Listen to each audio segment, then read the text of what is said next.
Abra su Biblia, acompáñeme en 1 Corintios capítulo 3. En esta mañana vamos a leer del versículo 1 al versículo 9.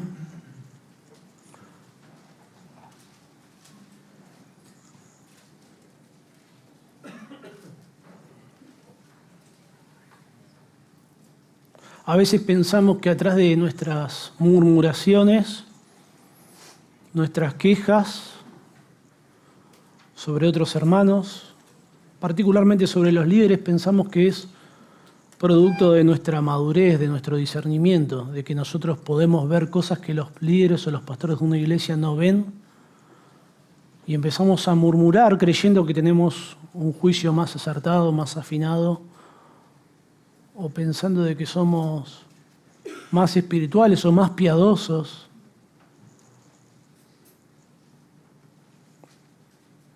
En este caso, Pablo lo que dice es que quien hace esto espiritualmente es un bebé en pañales, es un carnal.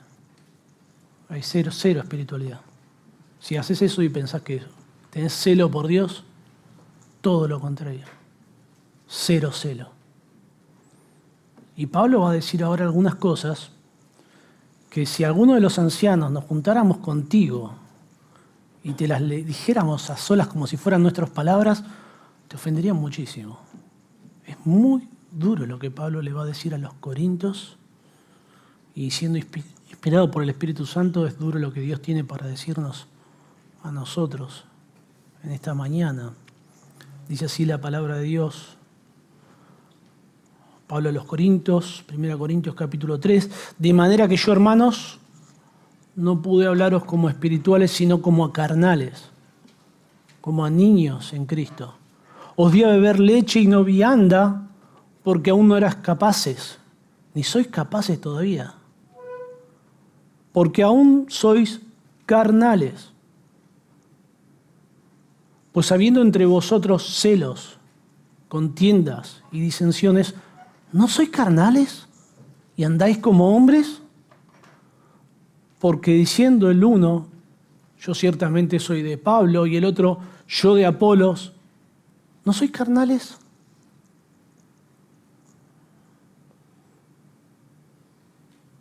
¿Qué pues es Pablo? ¿Y qué es Apolos? Servidores por medio de los cuales habéis creído. Y eso según lo que cada uno concedió el Señor. Yo planté, Apolos regó, pero el crecimiento lo ha dado Dios. Así que ni el que planta es algo, ni el que riega, sino Dios, que da el crecimiento.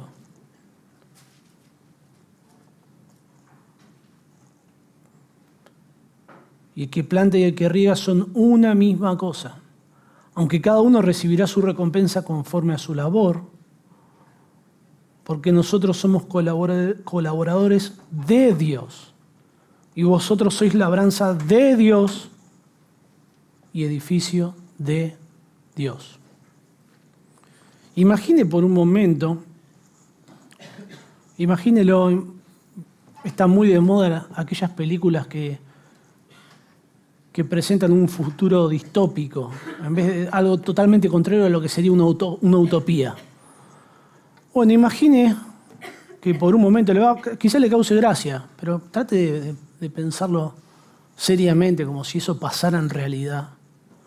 Que usted viene el próximo domingo aquí a su querida iglesia, de la cual es miembro, en la cual se congrega, y encuentra un cartel en la iglesia. Ya no encuentra el cartel que dice Iglesia Bautista Misionera, sino que dice Iglesia del Pastor Alejandro. Es gracioso pensarlo así, pero piense que pasa de verdad. Que usted llega y encuentra eso, no lo tomamos a chiste, lo tomamos en serio. O dice Iglesia Willoughby, Congregación Marotiana. Nos causa gracia pensarlo porque lo pensamos como un chiste, pero piense que sucede de en serio, que sucede de verdad. Yo ya no me dan ganas ni de entrar. ¿Qué sentirían? voy a la iglesia marotiana, a la iglesia willowiana o la iglesia pelufiana. ¡Qué vergüenza!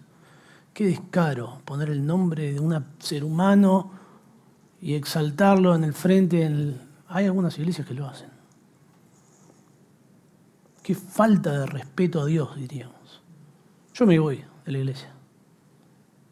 Si eso pasara, me busco otra iglesia, una iglesia sana.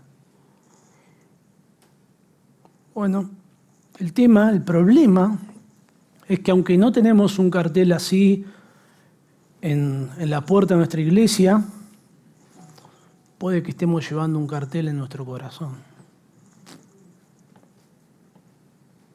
y en nuestras lenguas. Y que ese cartel no tiene el nombre de Dios, sino el nombre de hombres, de seres humanos, de personas, de maestros, eruditos, pastores con los cuales nos identificamos de una forma pecaminosa. A veces nuestro corazón no tiene el nombre de otro pastor, sino que lo que tiene es nuestro propio nombre. Y es por eso que nos transformamos, como dice una canción muy famosa, que dice, soy mi propio referente, soy mi propia religión. Y cuando pasa eso empezamos a murmurar de todos, porque claro, nosotros somos mejores que todos, y los que más reciben esos golpes suelen ser los que están a cargo o pastoreando una iglesia.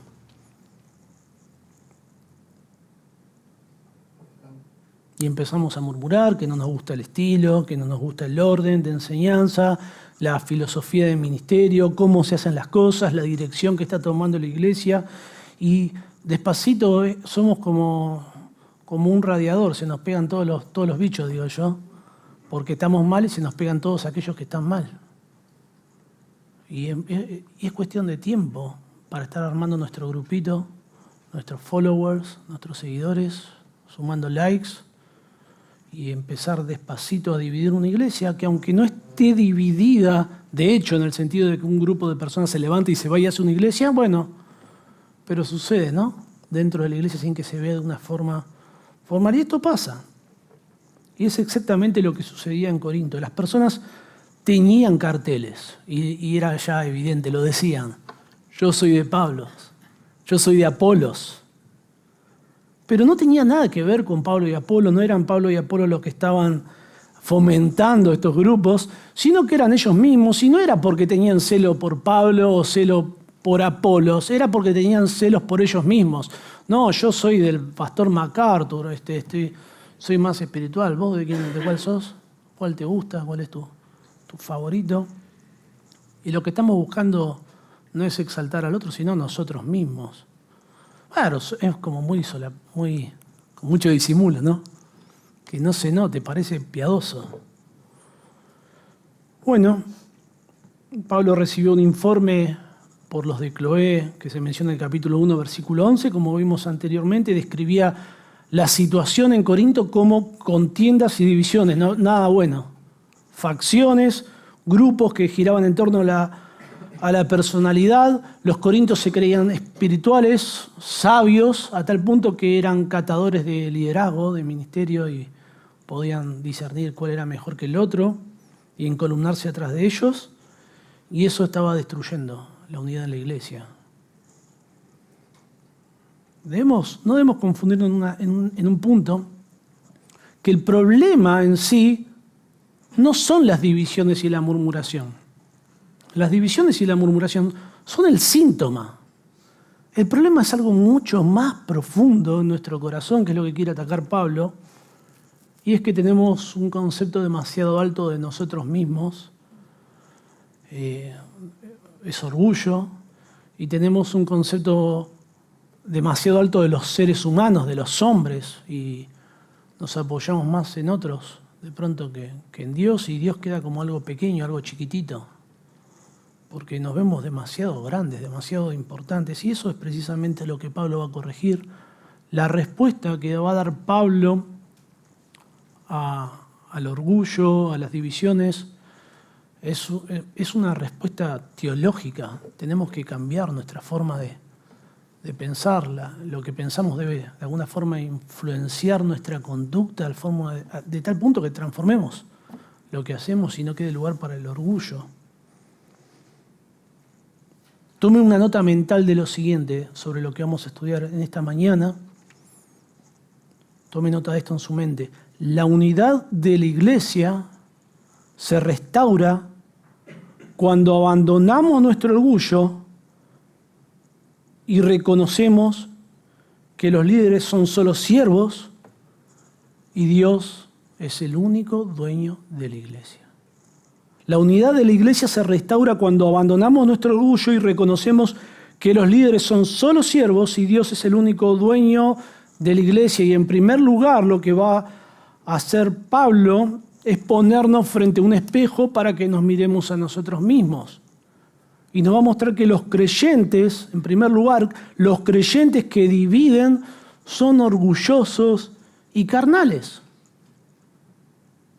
Los creyentes que dividen normalmente suelen considerarse más sabios, más santos, más eruditos, con mayor celo. Y Pablo dice, no, los que dividen son carnales y orgullosos. Versículo 1 al 4, de manera que yo, hermanos, no pude hablaros como espirituales, sino como a carnales, como a niños en Cristo. Os di a beber leche y no vianda, porque aún no erais capaces, ni sois capaces todavía, porque aún sois carnales, pues habiendo entre vosotros celos, contiendas y disensiones, ¿no sois carnales y andáis como hombre? Porque diciendo el uno, yo soy de Pablo, el otro, yo soy de Apolos, ¿no sois carnales? Lo que está diciendo Pablo acá es durísimo. Si se lo dijéramos nosotros, diríamos, el pastor no me quiere. Pablo subraya que las divisiones aquí no era un tema de preferencia, de afinidades, de quién me gusta más, de quién me gusta menos. Eso era lo que se veía en la superficie. El problema era pecado, era murmuración, era orgullo. Las palabras que usa son muy fuertes. Les dice que son carnales. Y usted podría pensar, pero Tony también les dice que son niños. Bueno, vamos a estudiar un poquito esa palabra porque no es tan bonito lo que les está diciendo ahí. Nuestras quejas en la iglesia, los bandos, no son señales de madurez, de convicciones fuertes o de que tenemos discernimiento, sino que son orgullo. Es pura carnalidad, es pecado. Y Dios lo aborrece. En primer lugar, el diagnóstico de Pablo es que la carnalidad es la raíz de la división. Y eso lo vemos en el versículo 1-2. Pablo comienza con una confrontación directa, derriba la falsa espiritualidad. Ellos pensaban que eran maduros, que eran sabios, estaban buscando la sabiduría, pretendían tener cierto paladar intelectual para ver cuál es mejor, cuál es más sabio. Y sin embargo, Pablo, en vez de decirle que eran sabios o que eran espirituales, dice, no, yo no pude hablarlos como espirituales, sino como a carnales. Y piense cómo se oiría esto. Venga, hermano, que le tengo que decir algo. Le voy a hablar como si usted fuera un carnal. No es muy bonito, ¿no? Para nada. Pero bueno, Pablo le pone como un toque de amor para suavizarlo un poco. Porque le llama hermanos. Y es la base sobre la cual nos corregimos unos a otros, es que somos hermanos en Cristo, que somos creyentes, que somos seguidores de Cristo. Y eso no es solamente una formalidad, es un acto de amor genuino. Pablo va a pasar el arado de la corrección, va a romper la tierra dura, pero quiere primero como despejar el terreno. Tenemos la tendencia, todos, me incluyo yo, que cuando alguien nos corrige, inmediatamente nos ponemos a la defensiva. ¿No? Si alguien dice, vení que te quiero corregir, yo no fui. Ni sabemos que nos van a corregir, pero no queremos escuchar eso, no lo queremos, no queremos oírlo. Y pensamos que nos están humillando y pensamos que nos están atacando, que es un ataque personal. No solemos estar nunca preparados para eso, nos cuesta. Es algo que no lo vemos venir, no estamos listos. Bueno, debemos entender que la reprensión es un acto de amor genuino, es un acto de amor totalmente puro y desinteresado. Pensá por un momento quién es la persona que más te reprendió en tu vida. Pensalo.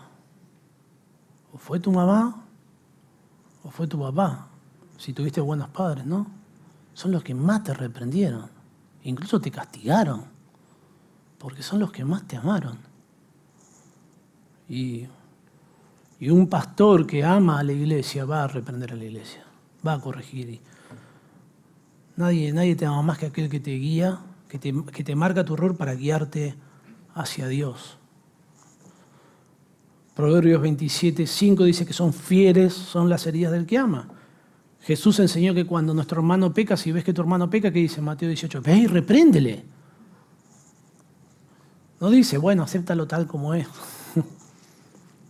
Pablo le dice a Timoteo que a los que persisten en pecar, repréndele delante de todos, para que los que ven, los que presencian eso, teman más y de alguna forma promover el temor a Dios. Si somos creyentes y estamos en una iglesia sana, debemos comprender que la reprensión es un acto de amor genuino y debemos de alguna forma cultivar nuestro corazón para estar lo mejor preparados para recibir una reprensión de quienes nos aman.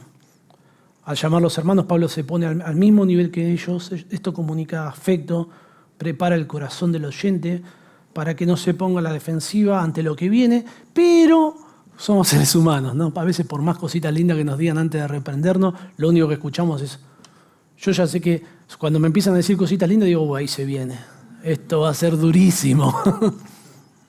No solemos estar preparados.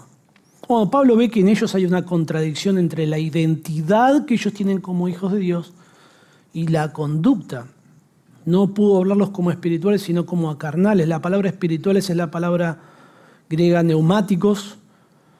Nosotros decimos que alguien es espiritual. Nosotros solemos pensar erróneamente que alguien es espiritual cuando se dedica mucho a las cosas de la iglesia. Cuando pasa mucho tiempo en la iglesia, limpia la iglesia, ora, lee la Biblia y no sé, y vive acá dentro de la iglesia y sale a visitar a los hermanos, a ayudar, y decimos, wow, mirá, qué espiritual que es. Está todo el día en la iglesia, está todo el día leyendo, está todo el día, es muy espiritual. Nosotros pensamos que alguien es espiritual por lo que hace, entonces estamos invirtiendo de alguna forma el orden de las cosas. Las personas no son espirituales por lo que hacen, sino que hacen lo que hacen porque son espirituales. Primero tienen que ser espirituales para que eso después se haga evidente en sus hechos. Cuando se tiene este concepto de que alguien es espiritual por lo que hace, una iglesia cae en el activismo. Entonces hagamos más cosas, porque hacemos más cosas, somos más espirituales. Y pasa todo lo contrario, porque al hacer más cosas se sienten más orgullosos aquellos que están todo el tiempo en la iglesia, descuidan sus trabajos, sus familias, y están todo el día acá, y piensan que son más espirituales, y los que están siendo responsables con sus responsabilidades, o los que están atendiendo sus responsabilidades, para decirlo de una forma que suene que no duelen los oídos, bueno, en realidad ellos están siendo espirituales, y se alimenta el orgullo. La Biblia enseña que vos podés estar involucrado en un montón de actividades aparentemente piadosas y sin embargo estar años luz de ser espiritual. Recuerda Mateo capítulo 7, dice que muchos van a decir, Señor, Señor, en tu nombre echamos fuera demonios, hacemos milagros, estamos re involucrados en... Y el Señor les decía, no van a entrar, el Señor les va a decir que no van a entrar al reino de Dios. Apartados de mí, nunca os conocí. Ser espiritual en el contexto aquí de 1 Corintios tiene que ver con lo que eres. Y luego eso se ha de manifestar en hechos. Cuando creíste en Cristo como tu Salvador, el Señor transformó de alguna forma que ni lo podemos comprender cómo funciona, el Señor transformó tu ADN espiritual. Antes eras un hombre natural que no tenía el Espíritu de Dios, que no percibe las cosas de Dios, que no tiene el Espíritu Santo, pero ahora tenés el Espíritu Santo de Dios, percibís las cosas de Dios. Y Pablo anteriormente lo vimos en el capítulo 2 al final, dice que tenemos la mente de Cristo. Eso es ser espiritual.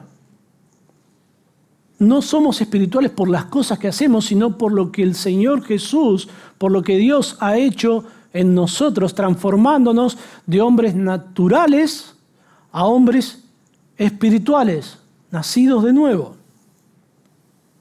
Pablo no, en este sentido lo que está diciendo es que no les pudo hablar como si fueran genuinos creyentes, porque las peleas y las contiendas no estaban demostrando que eran espirituales, no estaba demostrando que eran nacidos de nuevo, sino que todo lo contrario, que eran carnales. La palabra carnales significa literalmente hecho de carne. Es como decir que un mueble está hecho de madera. Y Pablo les dice, ustedes están hechos de carne, no están hechos del Espíritu. Lo que Pablo percibe por la conducta de ellos, claramente no era el Espíritu Santo. Era su carnalidad, una expresión que describe nuestra naturaleza caída, nuestra tendencia natural a hacer lo malo, a cubrir nuestro pecado, a tapar nuestros errores, a no reconocer nuestra maldad, a mentir en vez de sufrir el daño y pagar las consecuencias. Nuestra tendencia, nuestros deseos pecaminosos. Pablo anteriormente en el capítulo 2 describe a los hombres naturales como aquellos que no tienen el Espíritu. Y Pablo no les puede decir, no les puede hablar a espirituales como hombres naturales. A veces pensamos que el término este es inapropiado para hablar de un creyente. Bueno, sería inapropiado si Pablo le hubiera dicho no puede hablarlos como espirituales, sino como hombres naturales, porque el hombre natural no tiene el Espíritu de Dios. Entonces Pablo correctamente los llama carnales, porque no lo demostraban. Ellos pensaban que estas divisiones estaban fomentadas o infladas por su sabiduría, por el reconocimiento del valor de Pablo, del valor de Apolos, pero en realidad era la carnalidad. Y quiero hacer un pequeño paréntesis sobre este tema. Hay un error que se enseña en muchas iglesias, por lo menos así lo escuché yo, de que Pablo, y se utiliza este pasaje para desarrollarlo, de que Pablo en este capítulo y en el capítulo 2 lo que está haciendo es dividir a toda la humanidad en tres categorías. La primera categoría es el hombre natural, que es el que no tiene el Espíritu. Luego está el hombre espiritual, y en lugar de entender el hombre espiritual como alguien que es nacido de nuevo, se entiende que es como un cristiano maduro. Y luego está el cristiano carnal, que es alguien que tiene el Espíritu, pero que se conduce durante toda su vida como si no lo tuviera, como si fuera un estado. Por eso es necesario que en su vida surja un evento de consagración, se llama, para que pase de ser carnal a ser espiritual. Bueno, el problema de esto es que nosotros leemos la Biblia y no encontramos, yo no encuentro eso. Leemos la Biblia y encontramos que hay hombres naturales que no perciben las cosas del Espíritu y que está el hombre espiritual que percibe las cosas del Espíritu porque le fue dado el Espíritu Santo. El problema es que el cristianismo ha hecho el Evangelio algo tan fácil. Han hecho una reducción del Evangelio al punto de que con solamente levantar una mano o estar de acuerdo con lo que un predicador dice en cuanto a Cristo y en cuanto a cómo se obtiene la salvación es suficiente. Entonces alguien levanta la mano, hace la famosa oración del pecador, dice que cree en Cristo como su Señor y su Salvador, luego vive toda su vida como un hijo del diablo hasta el día de su muerte, y cuando murió oímos decir en su gloria, bueno, pero él un día hizo la oración. Es creyente. Lo que pasa es que es un creyente carnal. ¿Cómo es eso? Claro, Jesús dijo que sus ovejas oyen su voz y le siguen. Bueno, él es una clase de cristiano que puede desoír la voz de Jesús y se puede resistir a la voz de Jesús y no seguirle en absoluto. Es imposible. Recordamos recién Mateo capítulo 7, y Jesús a los hacedores de maldad, a los que les decían, Señor, en tu nombre hicimos muchas cosas, ¿qué les dice? Apartaos de mí, carnales, y entrad al reino de los cielos. No, ninguno que me dice Señor, Señor, entrará en el reino de los cielos. Hacedores de maldad, ustedes no van a entrar. Cuando leemos la parábola del trigo y de la cizaña se hace evidente por su fruto, las obras de la carne solamente. ¿Qué se hace con la cizaña? Se pone en el granero del Padre, separada como otra categoría. Acá tenemos el trigo del Padre y la cizaña del Padre. ¿Ustedes piensan que el hombre del campo está juntando, coleccionando cizaña? ¿Para qué? No, ¿qué se hace con la cizaña? Se quema. No existe esa categoría. Un gran ejemplo de esto que nos ilustra es cuando en Mateo capítulo 18 el Señor trata con el pecado dentro de una iglesia y nos enseña cómo se debe tratar. Y dice que si tu hermano peca contra ti, ve y repréndele estando tú él solos. Si él se arrepintiere, has ganado a tu hermano. Es tu hermano, presumimos que es tu hermano. Así es como lo vamos a tratar, como un hermano. Si no te oyere, toma 2 o 3 testigos y ve con los testigos. Y no se arrepiente, duro como una piedra. Un corazón de piedra. Y no se arrepiente, bueno, decirlo a la iglesia. Y que toda la iglesia lo reprende. Y el objetivo no es sacarse la bronca por este hermano pecador, sino el objetivo es que se arrepienta para haber ganado al hermano. Y si no oye la iglesia, no oye la reprensión privada, la reprensión grupal, la reprensión de la iglesia pública, tenle por hermano cristiano carnal. Jesús no dice eso, dice tenle por gentil, publicano y pecador. No es un cristiano. Y si lo fuera en algún momento se va a arrepentir y va a volver. Un cristiano no puede vivir toda su vida en un estado constante de falta de arrepentimiento, impenitente. Un cristiano puede pecar por un tiempo, pero entendemos que tiene el Espíritu Santo de Dios y en algún momento lo va a guiar al arrepentimiento. Pablo les habla como carnales porque se están conduciendo como tales, no porque ese sea el estado permanente. Pablo quiere que eso cambie. No, es inconcebible para Pablo que esté esa categoría, de alguna forma. Lo que Pablo está haciendo no es clasificarlos. Ese es el gran error. Pablo está exhortándoles, no clasificándoles. Y no fue nada bonito para ellos oír que eran carnales. Pero uno puede decir, no, Tony, estás equivocado, porque Pablo les dice que son niños en Cristo. Suena bonito, pero en el original es algo duro, fue algo ofensivo. Pablo está utilizando un término peyorativo para con ellos.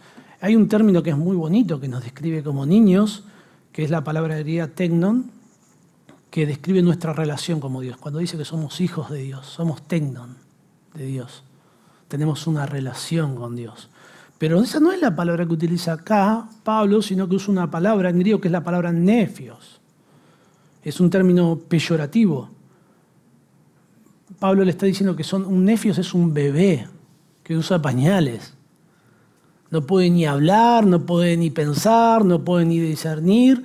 Y ustedes se creen sabios, se creen espirituales, que tienen discernimiento. Ustedes son niñitos en pañales. No pueden discernir nada. No tienen capacidad de discernimiento. Les dice, os di a beber leche y no vianda. Y acá es la metáfora de la lactancia. La leche representa las verdades básicas del Evangelio y la vianda es el alimento sólido, ¿no? Verdades más profundas. Debemos entender que esto no significa que tenemos que estar todo el tiempo descubriendo verdades nuevas, más profundas, sino que son las mismas verdades con mayor profundidad. Todas las verdades de las Escrituras son en parte leche y son en parte alimento sólido. Por ejemplo, alguien podría resumir en una sola frase la doctrina de la justificación de la siguiente manera, diciendo, Jesús murió por mis pecados. Eso es algo muy bonito. ¿Cómo podríamos describir el Evangelio en una sola frase? Pensemos. Jesús murió por mis pecados. Eso es leche. Pero si yo explico la justificación, la redención, la expiación, si yo me empiezo a explicar todos esos detalles, es alimento sólido. Estoy explicando, de las dos formas estoy explicando la misma verdad, pero en una la estoy explicando con mayor profundidad. Y Pablo les dice, os di a beber leche y no vianda. Les tuve que hablar las cosas elementales del Evangelio y no les pude hablar con profundidad. Y les dice, porque aún no erais capaces, ni sois capaces todavía. No está mal que en un momento de nuestra vida como creyentes recibimos leche espiritual. Así es como comienza la vida. Así es como comenzamos todos, recibiendo leche espiritual. El problema es cuando ya han pasado un montón de años y todavía se nos tiene que dar leche, ¿no? Es como que ya el tipo tiene 18 años y está con el biberón. Es inconcebible. Bueno, Pablo cuando fundó la iglesia y ahora pasaron 5 años y todavía no eran capaces. Todavía Pablo tenía que volver a los mismos temas elementales. Y uno dice, ¿qué pasó? Porque si usted tiene un niño de 5 años y todavía está chiquitito así como un bebé, usted no se queda tranquilo, algo pasó. Usted manda a hacer análisis de todo. ¿Qué pasó que no crece este bebé? Y ellos estaban todavía así como un bebito. No habían crecido. Y uno piensa, bueno, si una iglesia no crece es porque, puede ser, ¿no? Porque falta instrucción. Bueno, ahí instruía Pablo, Apolos, instrucción no faltaba. Tenían los mejores predicadores que una iglesia podría tener. Y uno dice, bueno, vamos a darle más instrucción para que crezca. Y no crece con más instrucción, porque el problema no es la instrucción, sino que el problema es que no había arrepentimiento, que había orgullo, había un problema profundo. Es como que el estómago de ellos estaba cerrado por el orgullo, por una conducta carnal. La carnalidad produce atrofia espiritual. Podemos tener 20 años como creyentes, decir, no, yo estoy acá desde que se puso el primer ladrillo y todavía ser un bebé, espiritualmente hablando. Y las divisiones, la murmuración, la queja, bueno, eso es una evidencia de inmadurez espiritual. Y lo que necesita usted no es más conocimiento, más instrucción, más libros, sino necesita más exhortación, más confrontación. Necesita que se le diga cosas que no está preparado para oír, que le van a herir en su orgullo. Y las evidencias de la conducta carnal, en el versículo 3 dice, porque aún sois carnales, pues habiendo entre vosotros celos, contiendas y disensiones, ¿no sois carnales y andáis como hombre? ¿Cómo prueba Pablo que son carnales? Porque miran mucha tele. Porque es carnal porque escucha la música del mundo. Es carnal porque se la pasa haciendo deporte. Es carnal, no sé, porque se la pasa jugando a la Play o con la computadora o está todo el tiempo mirando videitos. Eso no es carnalidad. Se puede transformar en algo carnal, pero no necesariamente es carnalidad. Puede ser falta de disciplina, si dedica tanto tiempo a esas cosas que no atiende sus responsabilidades. Pero practicar un hobby no es carnalidad. La carnalidad más peligrosa la vemos, pensamos que está fuera de la iglesia. Cuando salimos de acá estamos todos espirituales y ahora salimos, nos sacamos como la capa que nos protegía y estamos expuestos a la kriptonita y vamos a ser carnales. No, la carnalidad más peligrosa no está fuera de la iglesia, sino que está en la iglesia, está en los bancos de la iglesia. La carnalidad más peligrosa ora, lee la Biblia, escucha los sermones y luego de eso se junta con hermanos y empieza a hablar mal de los otros, o hablar mal de los líderes, o exaltar a tal o cual líder, y todo como en un contexto de paladar teológico, de pronto. Celos, contiendas y disensiones. Es que la carnalidad se hace evidente por lo que alguien dice y lo que produce, lo que está diciendo. La palabra celos es rivalidad, envidia, y la palabra disensiones literalmente es causar divisiones. Y son exactamente, estas dos palabras forman parte de lo que son las obras de la carne descritas en Gálatas capítulo 5, versículo 19. La envidia de quién es superior, quién es mejor, quién me gusta más, Bueno, todo eso termina en división, ¿no? Y Pablo les lanza ahí una pregunta a ellos. ¿No sois carnales? ¿Y andáis como hombres? Andar como hombres significa actuar como simples hombres. Ustedes recuerdan en Ezequiel capítulo 11, describiendo cómo Dios toma a su pueblo, le quita un corazón de piedra que no late, que no puede obedecer a Dios, que rechaza a Dios, y Dios le pone al hombre un corazón de carne para que ahora lata de vida y ame a Dios y busque a Dios. Y eso es lo que sucede cuando nosotros conocemos a Cristo como nuestro Salvador. Dios quita el corazón de piedra y Dios pone un corazón de carne para que busquemos amarle a Él y agradarle a Él. Dios transforma nuestro corazón. El cambio que Dios hace es radical, es total, es profundo. Estábamos muertos y Dios nos da vida. Bueno, ellos estaban actuando como si Dios nunca les hubiera dado vida, como un cadáver espiritual. No podían ver la obra de Cristo en sus vidas. Y el peligro que había era el culto a la personalidad. Y acá aterrizamos al pecado de lo más general a algo bien específico que sucedía aquí. Porque diciendo el uno, yo ciertamente soy de Pablo, y el otro, yo soy de Apolos, no soy carnales. Ojo, pareciera como que exaltaban a Pablo, como que exaltaban a Apolo, pero Pablo subraya todo el tiempo el yo. Se estaban exaltando a yo mismo. ¿Vos de quién sos? ¿No? El que queda exaltado soy yo. Ah, sos del mismo que yo, vos. Bien ahí. El partidismo que Pablo denuncia es por usar a los nombres de los líderes para crear bandos, y eso Pablo lo considera una prueba de carnalidad. Y prestemos atención a la palabra carnal. Les dice que les habla como carnales en el versículo 1, luego les dice que son carnales, y Pablo afirma esto y les da evidencias de por qué les dice que son carnales, y luego les hace dos preguntas retóricas. ¿No soy carnales? En el versículo 3. Luego le pregunta de nuevo, en el versículo 4 al final, ¿no sois carnales? Pablo está buscando que de alguna forma que ellos digan, bueno, sí, Pablo. No es como cuando agarramos a un chico y le decimos, ¿vos hiciste esto? Y no.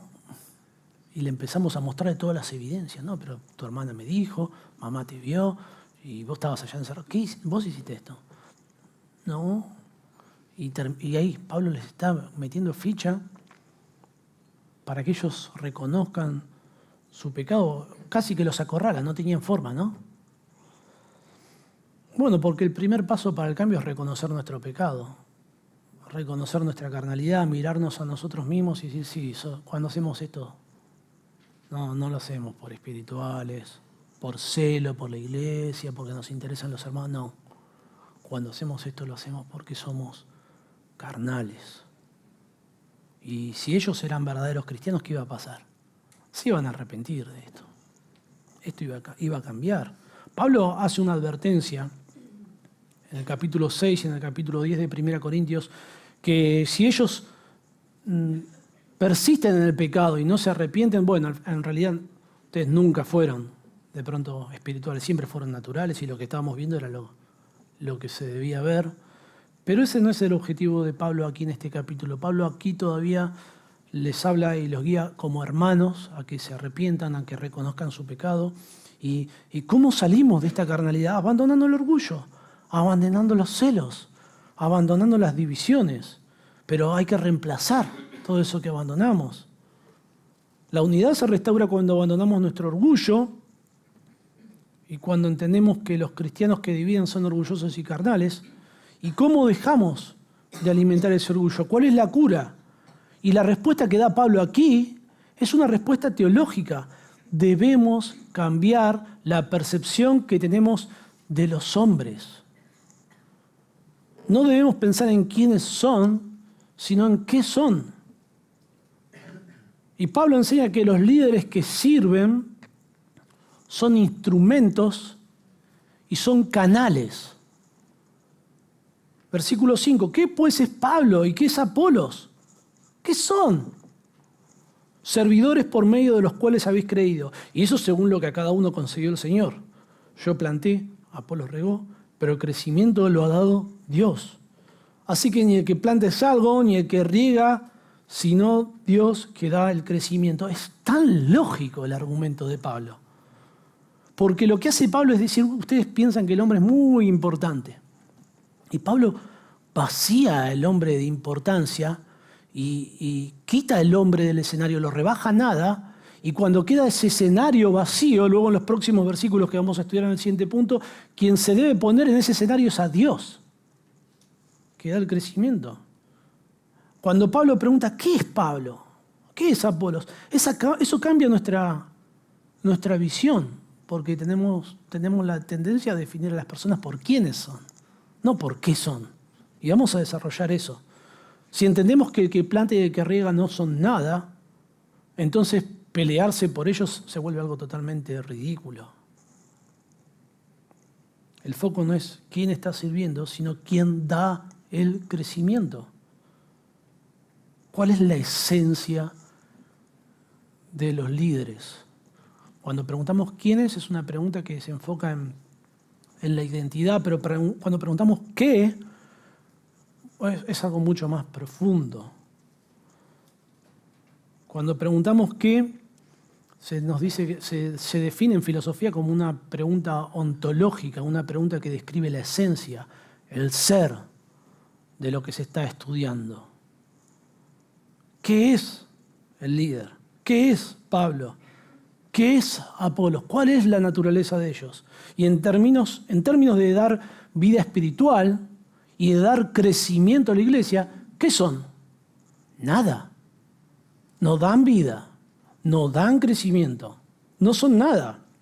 Pero Pablo hace una transición. Pablo no dice, no somos nada directamente, sino que lo hace de forma progresiva. En primer lugar, quita el título de quién y lo reemplaza por qué. ¿Qué es Pablo? ¿Qué es Apolos?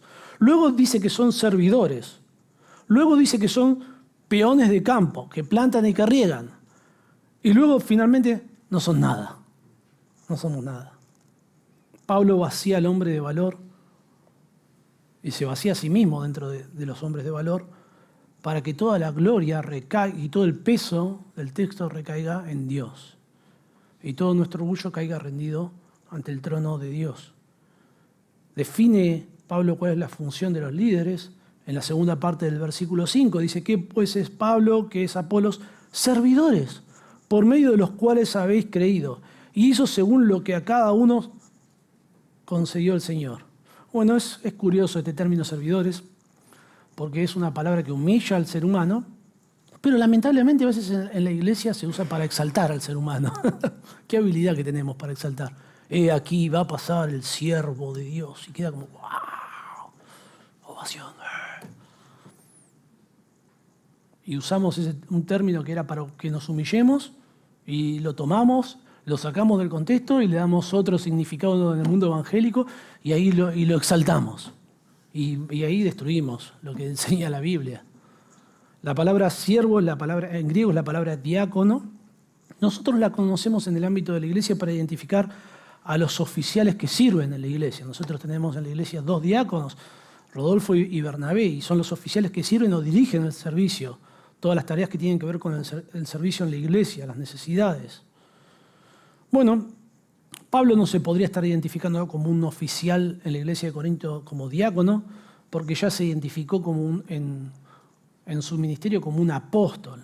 Ese es el oficio de Pablo, sino que Pablo está apelando al uso que se le daba a esta palabra en las Escrituras en relación al mundo grecorromano en el que ellos vivían. El diácono es el que sirve las mesas. Ustedes recuerdan en Hechos capítulo 6, cuando se elige a los primeros diáconos, los apóstoles dicen, no es justo que nosotros dejemos el ministerio de la palabra para servir las mesas. Esa palabra servir es la palabra diaconein. Los primeros diáconos en la iglesia fueron escogidos para servir las mesas. Ser un servidor es ser el que sirve las mesas. Suena lindo ser el que sirve las mesas, entonces vamos a decirlo con más claridad, con más peso. Es un mozo. Es un mozo. Dentro de los esclavos, los que servían las mesas eran los diáconos. Imagine esto. Estamos acá en Corinto, una ciudad súper griega, que había recibido una herencia cultural de la filosofía, del razonamiento, del conocimiento súper elevada, donde se veía la filosofía como un medio para tener éxito en la república de aquel entonces. Y cuando ellos vieron a Pablo, a Apolos, dijeron, ellos son los que tienen éxito. Ellos son los sabios. Ellos son nuestros filósofos. Y Pablo le dice, no, somos los que sirven las mesas. No le gustaba mucho.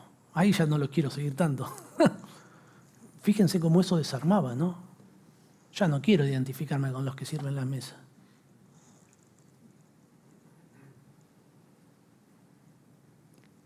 Los que servimos a Dios somos mozos. Un mozo no prepara la comida, no le da consejos al chef. Lo único que hace es recibe el alimento y lo transporta. Y lo lleva a la mesa y nada más. Y eso es lo que procuramos ser los líderes, procuramos ser mozos. Tomar la palabra de Dios, no alterarla, interpretarla correctamente, darle el significado que tuvo o la intención que tuvo el autor original, reconociendo que esa es la intención de Dios, y transmitirlas a ustedes, y bueno, usted después lidie con el alimento de la palabra de Dios.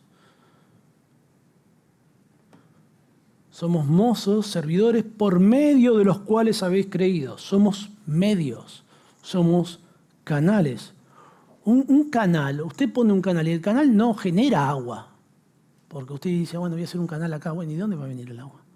Un canal lo que hace es transportar. Y eso es lo que hacemos los líderes, transportamos la verdad de Dios, transportamos el Evangelio, transportamos la palabra. Y si un líder no lo hace, bueno, ya no debe ser más un líder en una iglesia. Las personas vienen a la fe, a la salvación, a la vida, crecen espiritualmente por el poder del Evangelio, por la palabra de Dios, no por nuestras palabras. No tenemos ningún mérito en lo que decimos, no estamos diciendo nada novedoso, nuevo, nada que nos fascine. ¡Fua! Mira lo que dijo, ¿de dónde lo sacó? No, está acá en la Biblia, está en las Escrituras. Es sencillo. Yo tengo acá algo anotado, se les va a hacer agua a la boca. Yo lo anoté como la ilustración del asado. Bueno, cuando el asado, perdón hermano, se está muriendo de hambre, si no desayunó. Cuando el asado está, ya hasta a mí se me hizo agua la boca. Cuando el asado está en su punto justo, todas las personas, o por lo menos eso es lo que procuramos los que asamos, se sientan a la mesa, se sirven la comida, ¿y qué se dice? ¿Qué se dice? Un aplauso para el asador. Nadie se levanta a ovacionar. Un aplauso para el mozo. Bueno, a veces las mujeres dicen, ¿y quién hizo la ensalada? No se enoje, hermana, pero a nadie le importa la ensalada. O sea, es necesario la ensalada. No le digo esto a mi señora que está dando las clases porque después no me va a querer hacer la ensalada. Es importante la ensalada, pero no importa. Lo que importa es el asado, llevó todo el esfuerzo, toda la preparación. Nadie dice, un aplauso para el que sirvió las mesas. Y empiezan ahí a pelearse todos, a ver, ay, yo hice la ensalada, yo puse los platos, yo compré el helado. A nadie le importa. Así somos, ¿no? Queriendo tomar una gloria que no nos pertenece. Los líderes son los que traen la bandeja. No preparan el alimento. ¿Qué hacemos nosotros aplaudiendo a los mozos? Cuando lo que deberíamos hacer es glorificar solo a Dios, solo a Él. Y dice Pablo, y esto según lo que a cada uno concedió el Señor. Cada uno, podemos pensar, se refiere a la fe de cada uno o al servicio de los que sirven. Bueno, el contexto exige que pensemos a cada uno como en los líderes que sirven, porque luego dice Pablo, sembró, Apolos regó, describe las funciones de los líderes inmediatamente. El punto es que cada uno hizo un trabajo en la iglesia que es el trabajo que Dios le asignó. Y lo que subraya esto es la soberanía de Dios en su iglesia. Si la iglesia es de Dios, es lo lógico que Dios hace lo que Él quiere, que Dios es soberano en su iglesia. Efesios capítulo 4:11 dice que Dios dio pastores y maestros, Dios los coloca, Dios los usa, Dios los pone allí y son instrumentos. Por lo tanto, si el que los coloca es Dios, ¿quién debe llevar la gloria? Dios, ¿no?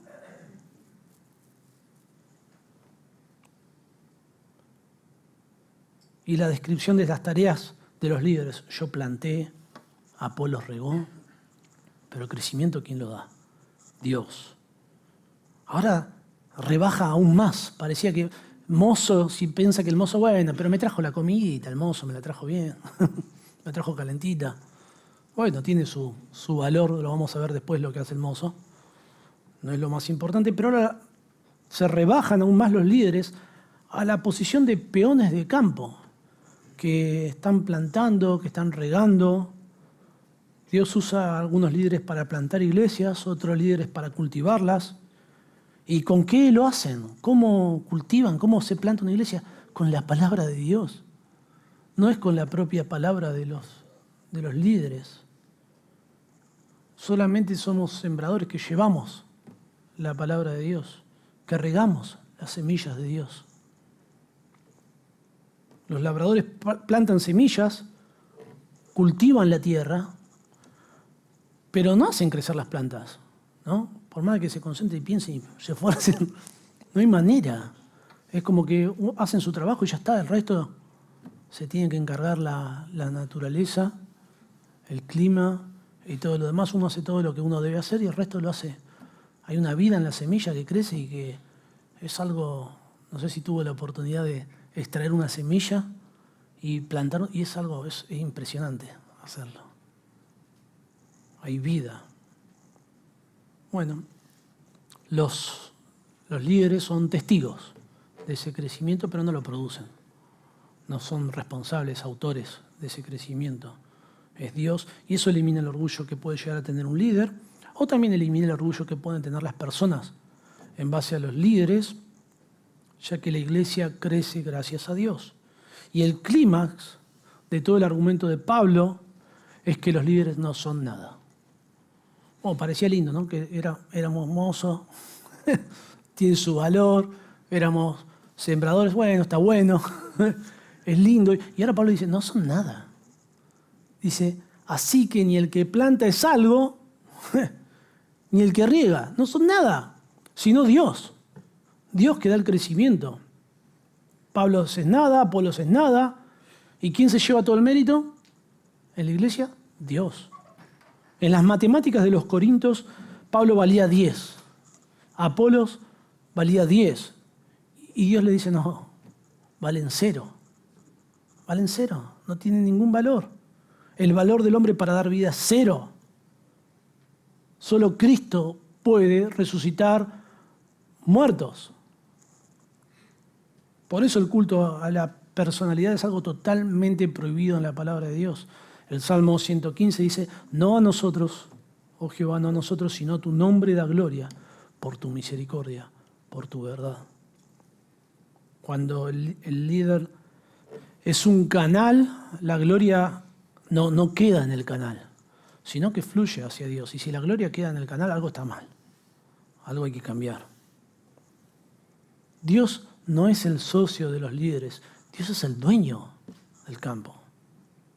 Él no comparte su gloria con nadie. Dios tiene todo el mérito, toda la gloria, todo el reconocimiento. Y entender esto, dígame hermano, si no funciona esto, ¿acaso para entender que el orgullo en este aspecto es un absurdo?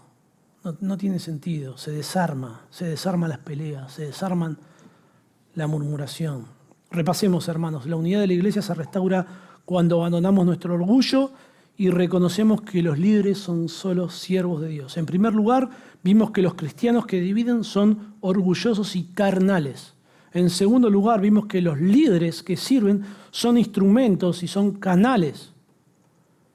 Y por último, la unidad de la iglesia se restaura cuando reconocemos que Dios es el único dueño de la iglesia. La iglesia es propiedad exclusiva de Dios. Versículo 8, y el que planta y el que riega son una misma cosa, aunque cada uno recibirá su recompensa conforme a su labor, porque nosotros somos colaboradores de Dios y vosotros sois labranza de Dios, edificio de Dios. En estos dos versículos Pablo cierra todo el argumento, todo su desarrollo, y nos da de alguna forma el título de propiedad de la iglesia, y nos muestra de que no es de los Corintios, que no es de Pablo, que no es de Apolos, que es de Dios, la iglesia es de Dios.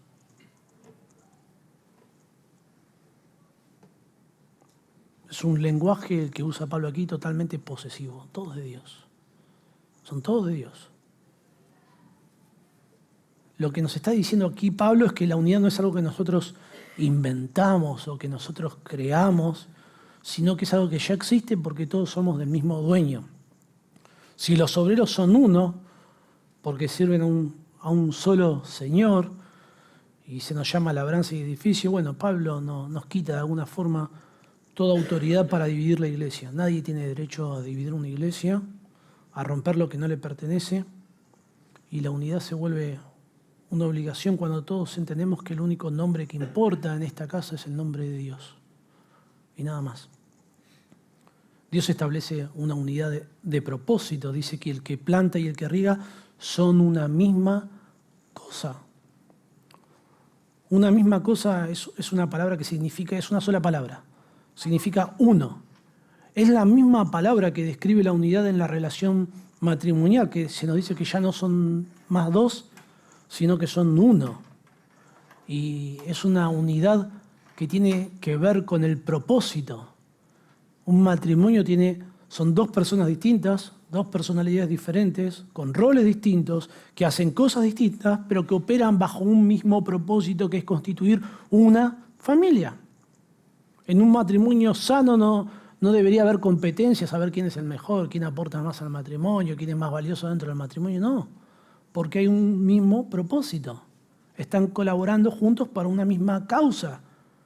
Y en una iglesia debe ser así, hay varios líderes, desarrollan diferentes labores, pero todos tienen un solo propósito, que es edificar el reino de Dios, glorificar a Dios, servir a Dios. Somos un solo equipo bajo un solo dueño. Y si los obreros son una misma cosa, ¿cómo vamos a andar ahí haciendo grupitos? Yo soy de Pablo, yo soy de Apolos. Es claro el argumento. Aquí es un absurdo hacer eso. Imagine que que usted agarra, tiene que levantar algo muy pesado. Y se agacha y lo va a levantar, y cuando lo está levantando las manos empiezan a pelear. No, vos a la izquierda no sirve para nada, a la derecha es mejor, tiene más fuerza, es mi mano hábil. No, correte, salí de acá, hacete a un lado. Esta tiene más músculo que la otra, y se empiezan a golpear entre sí. Es medio ridículo, ¿no? Es como perder el control de las manos, están ahí peleando. La carga, ¿no? El objetivo, el propósito no se lleva adelante, las manos no cumplen su rol, pero es algo totalmente ridículo, ¿no? Bueno, así son las divisiones en la iglesia. Es una ridiculez, es una tontería. Dios nos pone en la iglesia para que trabajemos como un solo equipo. Y si la iglesia fuera de los líderes en lugar de ser de Dios, bueno, la iglesia recompensaría a los líderes, pero la Biblia dice que como la iglesia es propiedad de Dios, es Dios mismo quien se encarga de dar las recompensas.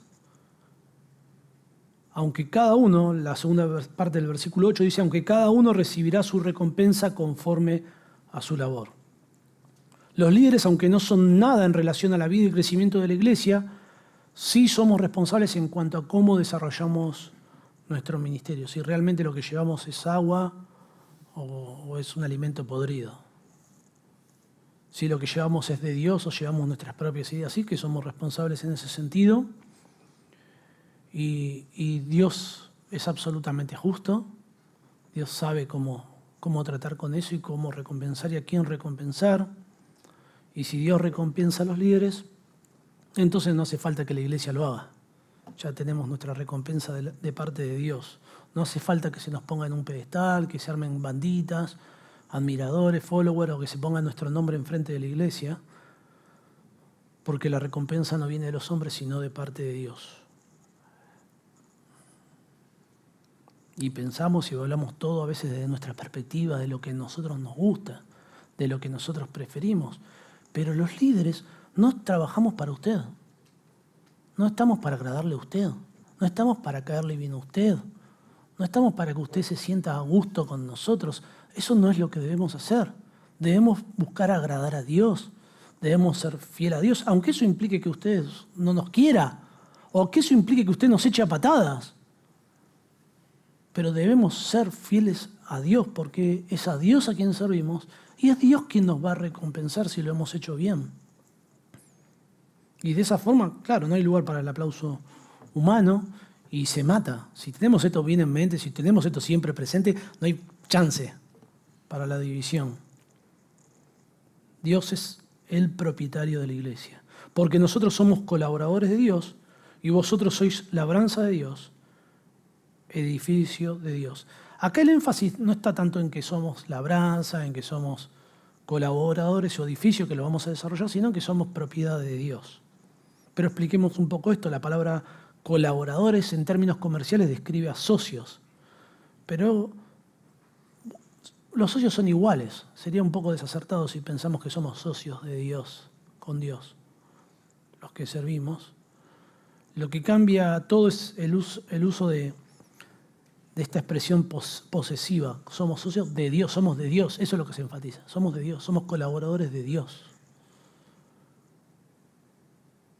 Esto significa que somos instrumentos de Dios, que trabajamos para Dios, no que Dios trabaja para nosotros.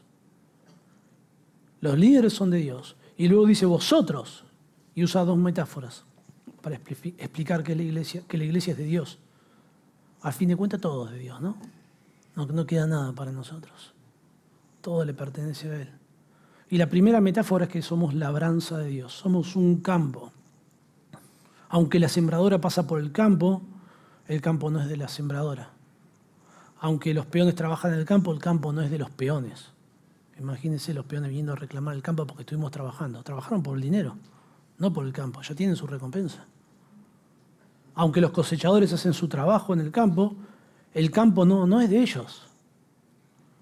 El campo le pertenece al dueño de la tierra y es el que disfruta de todo lo que produce el campo. Todo glorifica al dueño de ese campo. Todo es para el beneficio del dueño del campo. Cuando Pablo dice que somos labranza de Dios, lo que está conectado con lo anterior, que el crecimiento lo da Dios. Somos el campo de Dios, Dios da el crecimiento, porque es Dios mismo quien trabaja esta tierra. Y nosotros somos instrumentos, ¿no? Somos las palitas en la mano de Dios. Y si la palita ya no sirve más, Dios la puede tirar y agarrar otra y seguir. Y la gloria no se la lleva la palita. La gloria se la lleva a Dios. La segunda metáfora es que somos edificios de Dios. Vieron que cuando uno edifica algo en su casa, uno dice que uno edifica algo, pero uno no edificó nada. Yo no sé absolutamente nada sobre cómo hacer eso. Uno le paga a alguien para que lo haga, hace el trabajo y viene alguien y dice, qué linda casa que te echaste. Y uno lo acepta el cumplido. Porque claro, uno es responsable, uno pagó por el trabajo, compró los materiales, pagó la mano de obra y es la casa que uno hizo. Y está bien decirlo en esos términos. Bueno, en la metáfora del edificio, el edificio es de Dios, no de los albañiles, de los proveedores de las materias primas, de dónde vinieron las cosas, de la logística. Es de Dios. La iglesia es un edificio de Dios. Es muy común que en algunos edificios importantes llevan nombres, ¿no? Y es en todas partes del mundo. Y en Argentina no es la excepción. Muchas veces llevan el nombre, en un costadito abajo a la derecha se ve el nombre del arquitecto que participó. Y otras veces, edificios más importantes, llevan el nombre de sus dueños, de los benefactores, de los que pusieron el dinero para llevar adelante la obra. Hay varios edificios famosos en Argentina. Quizá uno muy curioso, o que por lo menos capta mi atención, no sé si lo conocen, está en la Avenida Mayo, es el Palacio Barolo, que es una obra que está inspirada en la Divina Comedia de Dante, y es una obra de arte, es un trabajo imponente. Bueno, Luis Barolo era un empresario textil, ¿no? Así que no puso ni una piedra. Pero el edificio lleva su nombre, él fue el que lo diseñó, el que lo pensó, el que tuvo la idea, el que lo financió. Bueno, imagine que Barolo hizo ese edificio precioso. ¿Los conocen, no? ¿O no lo conoce nadie? Bueno, ahora lo van a querer conocer. Es espectacular.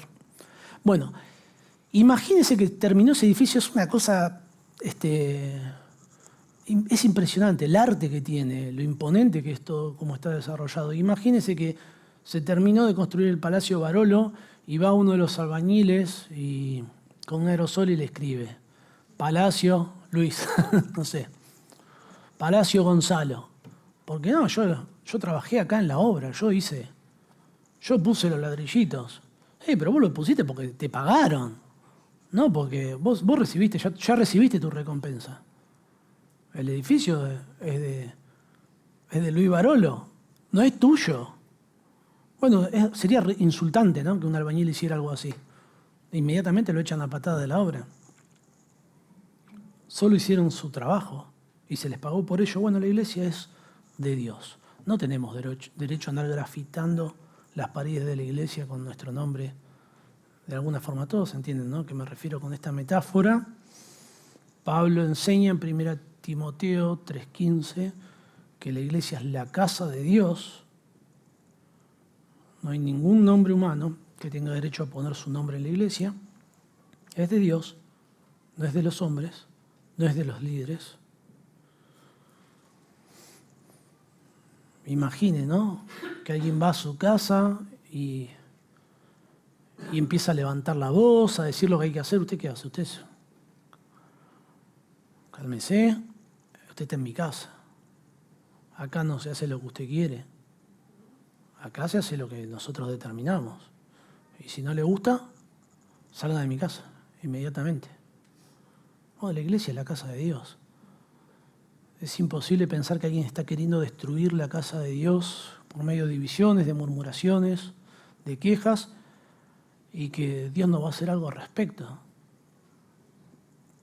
Arrepiéntase, hermanos, si esta es la situación. La unidad de la iglesia se restaura cuando abandonamos nuestro orgullo y reconocemos que los líderes son solo siervos y Dios es el único dueño de la iglesia. La palabra nos pone frente a un espejo, ¿no? Las divisiones no son convicciones profundas, espiritualidad de parte nuestra, que tenemos un criterio teológico más elevado o que realmente estamos preocupados por la iglesia. Se suele decir eso. Lamentablemente yo suelo escuchar eso. No, es carnalidad.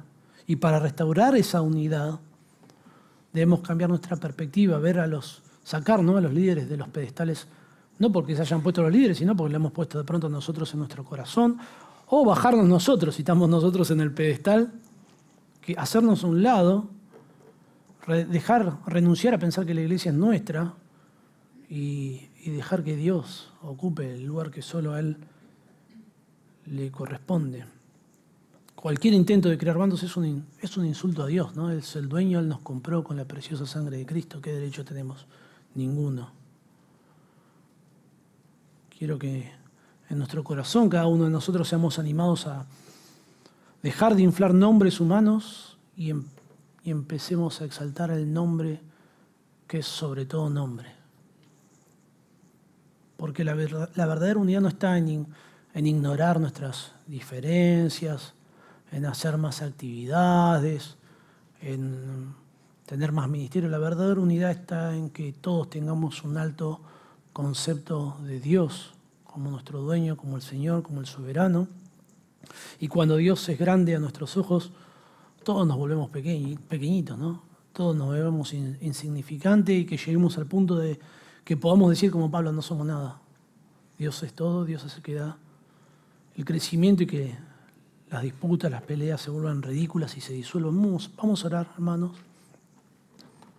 Pero antes hagas esta pregunta. ¿He estado cuidando el edificio de Dios o he estado intentando derribarlo con mis palabras? Y que Dios por medio de su palabra nos confronte y que reconozcamos nuestro pecado y que ahora glorifiquemos solamente a Dios y restauremos la unidad si es que hay división en nuestro corazón. Oremos. Nuestro Dios y Padre, Señor, te queremos pedir perdón por nuestro orgullo, pedirte perdón por nuestra soberbia, nuestra carnalidad, nuestras falsas pretensiones de espiritualidad. Señor, perdón por todas las veces que hemos murmurado, Señor, o que hemos pensado mal de otros, Señor, sobre todo aquellos que nos aman, nos exhortan, nos reprenden. Señor, pedirte perdón porque en nuestro corazón muchas veces hemos elevado, Señor, a las personas a un lugar que no deberíamos. Señor, porque hemos cometido actos de idolatría en nuestro corazón, cuando solamente, Señor, deberíamos alabarte y adorarte a ti, Señor.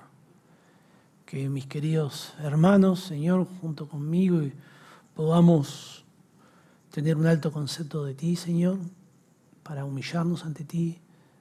Y, Señor, y que nuestro deseo es que tú nos uses para edificar tu reino y que nos uses como un canal para que los que no creen hoy, Señor, un día crean en ti que se rindan a ti, Señor, que eres el único digno de adoración, que eres el Creador, el Dueño, el Señor, el Redentor.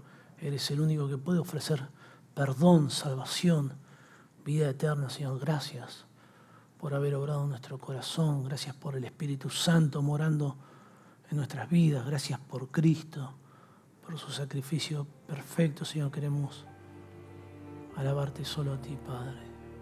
En el nombre del Señor Jesús. Amén.